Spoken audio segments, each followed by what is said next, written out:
আসসালামু আলাইকুম রহমতুল্লাহি বারাকাত।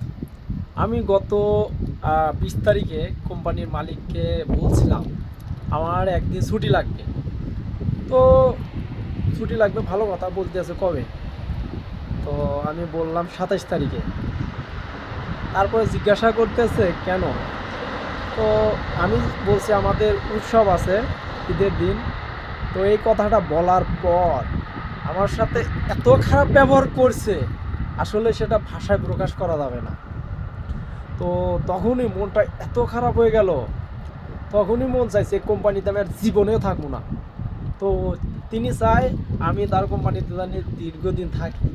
তো যাই হোক, তখন মনে কষ্ট নিয়ে বাসায় চলে আসলাম। এসে নামাজ পড়ে আল্লাহর কাছে দোয়া করলাম, আল্লাহ সামনে ঈদের দিন তুমি এরকম করো আল্লাহ।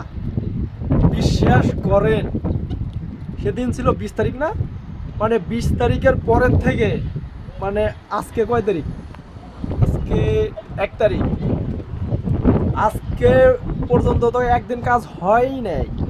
তারপরে আরও মনে করেন যে কবে দীর্ঘদিন, মানে কতদিন যে কাজ যে বন্ধ থাকবে আমার কোম্পানির, আমারে বয়া বয়া বেতন দেবে। তো যাই হোক, আলহামদুলিল্লাহ আল্লাহর কাছে হাজার শুক্রিয়া।